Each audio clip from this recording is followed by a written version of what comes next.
शुरू शुरू पिछले कुछ दिनों से वायरल पोस्ट ने काफी हंगामा सुसनेर क्षेत्र में मचा रखा और जिले की राजनीति में भी इसने काफी भूचाल मचा रखा है।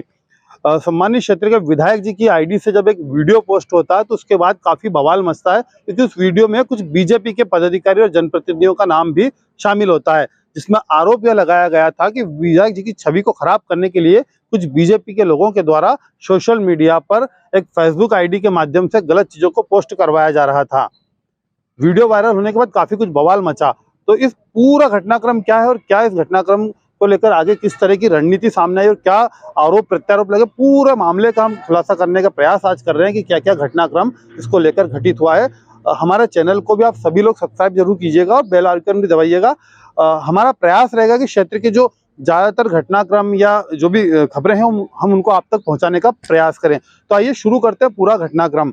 12 जिस तरीके से वीडियो में जो आरोप लगा रहे हैं उसके अनुरूप हम बात करते हैं तो 12 तारीख की शाम को विधायक जी के निवास पर जिस तरीके से गोविंद सूर्यवंशी ने बताया कि उसे बुलाया गया था और बुलाने के बाद वहां पर रात्रि में कुछ घटनाक्रम घटित हुआ और गोविंद सूर्यवंशी के अनुसार उसके साथ मारपीट की गई, जिसमें कुछ पुलिस कर्मियों के भी नाम उसमें शामिल है।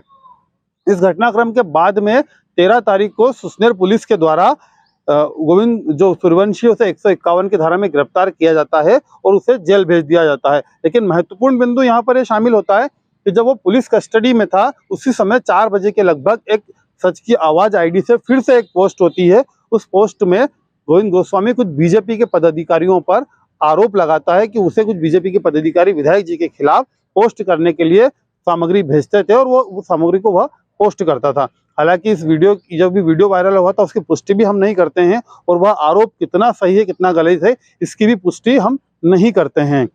जब यह आरोप लगे उसके बाद राजनीति में एक भूचाल सा आया और बीजेपी के कुछ पदाधिकारी के नाम जब उसमें आए तो उनके द्वारा उस फर्जी फेसबुक आईडी और जो गोविंद सूर्यवंशी था उसको लेकर एक आवेदन दिया गया कि पूरे मामले की निष्पक्ष जांच हो और जिस भी व्यक्ति ने यह वीडियो पोस्ट किया है उसके खिलाफ भी कार्रवाई हो और उनका फर्जी नाम इसमें सम्मिलित किया जा रहा है। जब यह पूरा घटनाक्रम जब चला और गोविंद सूर्यवंशी को 151 की धारा में जेल भेज दिया गया, उसके बाद फिर यानी 14 तारीख के दिन जनपद अध्यक्ष जो हैं उसके अध्यक्ष प्रतिनिधि के नेतृत्व में एक सोंजा समाज के और अन्य लोगों ने शामिल होकर एक ज्ञापन एसडीओपी को देना चाहा, लेकिन एसडीओपी के छुट्टी पे होने के चलते उन्होंने सुसनेर थाना प्रभारी को फिर एक ज्ञापन सौंपा। वो ज्ञापन में मांग की गई कि कल जो पोस्ट 4 बजे के लगभग सच की आवाज की आईडी से और कुछ जनप्रतिनिधियों की आईडी से की गई है उसकी निष्पक्ष जांच की जाए और इस तरह की फर्जी पोस्ट डालने वालों के खिलाफ तत्काल पुलिस कार्रवाई करे। यहाँ तक तो ठीक था, लेकिन एक और 2 दिन के बाद 15 तारीख को फिर मेघवाल समाज के कुछ युवकों के द्वारा एसडीएम को एक ज्ञापन सौंपा गया और जिसमें उन्होंने ये मांग की कि जो गोविंद सूर्यवंशी से तत्काल जमानत प्रदान की जाए, क्योंकि 151 की धारा में 2 दिनों तक उन्हें जमानत प्रदान नहीं की गई थी। उसी दिन शाम को यानी 15 तारीख की शाम को ही गोविंद सूर्यवंशी को जमानत प्रदान की जाती है और वह बाहर आ जाता है। घटनाक्रम यही नहीं रुकते हैं, लगातार एक दूसरे पर आरोप प्रत्यारोप चलते रहे। बचाव की भी बातें आई, कुछ लोगों के द्वारा अपने बचाव में पोस्टर डाली गई कि वो इसमें शामिल नहीं और तमाम चीजें यहाँ पर होती हुई बीजेपी के पदाधिकारियों ने 13 तारीख की शाम को ही ज्ञापन भी दिया, पुलिस को जांच की मांग की। 14 तारीख को फिर जनपद अध्यक्ष को उसमें ज्ञापन सौंपा गया, उसमें मांग की गई। 15 तारीख को मेघवाल समाज के द्वारा ज्ञापन सौंपा गया कि उनका जो युवक है गोविंद सूर्यवंशी उसे जमानत मिले। तो इस तरीके से लगातार घटनाक्रम यहाँ पर चलते रहे, लेकिन उसके बाद फिर एक घटनाक्रम यहाँ पर सामने आता है।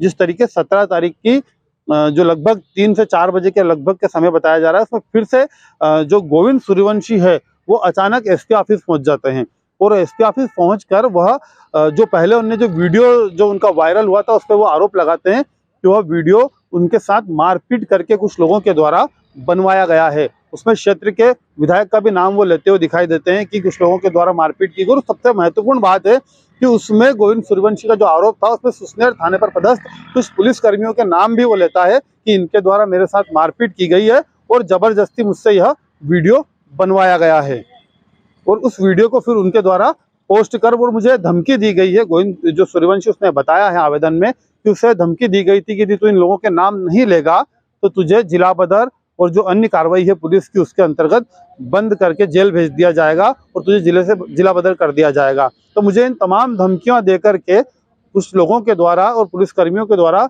एक यह वीडियो पूरा तैयार किया गया है और उस वीडियो को तैयार करके लोगों ने उस जबरदस्ती मुझसे उसमें कुछ लोगों के, राजनीतिक लोगों के और जनप्रतिनिधि लोगों के नाम लेकर के उस वीडियो को पोस्ट किया गया है, जबकि ऐसी कोई भी पोस्ट संबंधित व्यक्तियों के द्वारा मुझे फेसबुक आईडी पर, सच की आवाज की आईडी पर पोस्ट करने के लिए नहीं कहा गया था। उसने मारपीट का आरोप भी इस दौरान लगाकर पुलिस अधीक्षक कार्यालय आगर मालवा में एक आवेदन दिया और कार्रवाई की मांग की है। उसके बाद फिर से पोस्टों का दौर चालू हो गया। जिन लोगों के पहले नाम आए थे उनने फिर बड़ी संख्या में इस वीडियो को फिर से वायरल किया। तो इस तरीके से लगातार ये घटनाक्रम चलता आ रहा है। लेकिन कुछ महत्वपूर्ण बिंदु हम बताते हैं। जिस तरीके से गोविंद का कहना है कि उसे 12 तारीख की शाम को ही जो विधायक निवास है वहां पर ले जाया गया था, महत्वपूर्ण बिंदु यह है कि पुलिस के द्वारा 151 में कार्रवाई की गई है। यहाँ तक कि ना तो फेसबुक सच की आवाज को लेकर कोई कार्रवाई पुलिस ने की है और ना ही आईटी एक्ट की किसी धारा में पुलिस के द्वारा कार्रवाई की गई है। दूसरी महत्वपूर्ण बात यह है कि जब यह पता चल गया था कि फेसबुक आईडी को संबंधित व्यक्ति चला रहा था, तो यह बात बाजार में लीक कैसे हुई कि संबंधित व्यक्ति की जांच रिपोर्ट जब थाने में आ गई थी तो संबंधित व्यक्ति से संबंधित जो बातें हैं वो जनप्रतिनिधियों तक कैसे पहुंची कि फलानी आईडी को यह व्यक्ति ऑपरेट कर रहा है। यह महत्वपूर्ण बिंदु है कि जांच की जो रिपोर्ट थी या जांच के जो तथ्य थे वो बाजार में कैसे पहुंचे, कैसे उन व्यक्तियों को पता चली कि संबंधित व्यक्ति ही हमारे द्वारा यह पोस्ट कर रहा है। यह महत्वपूर्ण। तीसरी महत्वपूर्ण बात यह है कि जब 12 तारीख और 13 तारीख के दरमियान को ही पुलिस जो हमारे सूत्र बताते हैं उसके अनुसार पुलिस उन्हें यहाँ लेकर आ गई थी गोविंद सूर्यवंशी को, तो फिर कार्रवाई करने में इतना समय क्यों लगा और 151 में कार्रवाई करने की आवश्यकता पुलिस को क्यों पड़ी। तो ऐसे कई तरह के तथ्य हैं जो पूरे घटनाक्रम में अलग अलग चीजें सिद्ध करते हैं। हालांकि ये सारी चीजों की पुष्टि हम कहीं भी नहीं करते हैं, क्योंकि यह जो पहले जो बयान गोविंद सूर्यवंशी का आया था उसमें अलग आरोप थे और जो दूसरा बयान आया तो फिर इस तरह की अलग अलग भिन्नता पाई गई। लेकिन बीजेपी के जिन प्रतिनिधियों के नाम आने के बाद पूरा इसमें बवाल जरूर मचा था। हम सूत्रों के हवाले से एक चीज इसमें बहुत ही महत्वपूर्ण खुलासा करते हैं कि जो सच की आवाज जो आईडी थी, फेसबुक आईडी थी, उसमें 200 से अधिक लोगों के द्वारा उससे चैटिंग की गई है मैसेंजर पे। यह महत्वपूर्ण बात है। 1, 2 या 10 या 15 लोगों ने चैटिंग नहीं की है, 200 से अधिक लोगों की चैटिंग सच की आवाज की उस पोस्ट से चैटिंग होती थी और कई लोगों के द्वारा इसमें चीजें उसको भेजी जाती थी। तो इस तरीके से पूरे मामले में 8-10 लोगों पर आरोप लगाना या उनका नाम आना इसमें महत्वपूर्ण नहीं था कि 200 लोगों के भी अधिक लोगों के द्वारा मैसेंजर पर चीजें भेजी जाती रही थी और चैटिंग की जाती थी। इसमें तमाम जनप्रतिनिधि भी शामिल है। बहुत सारे जो चयनित जनप्रतिनिधि वो भी इसमें पोस्ट चैटिंग करते थे और बातें करते थे। लेकिन बातें करने से सिर्फ यह आरोप सिद्ध नहीं हो जाता है कि उनके द्वारा गलत पोस्ट करने का दबाव बनाया गया हो। तो इस तरीके से पूरा घटनाक्रम यह चलता रहा। हालांकि फेसबुक पे की गई इन पोस्टों को लेकर किसी भी तरह का अपराध यहाँ पर आईटी एक्ट में दर्ज नहीं हुआ है और अपराध इसमें बनता भी नहीं है। जब तक कि उसमें किसी का नाम सम्मिलित ना हो जाए या उसमें किसी की धार्मिक भावनाओं को ठेस ना पहुंचे या किसी समाज को लेकर उसमें टिप्पणी ना की गई हो, तब तक कि इस तरह का अपराध इसमें नहीं बनता है। तो ये पूरा मामला 4-5 दिनों से लगातार क्षेत्र में चर्चा का विषय बना हुआ था।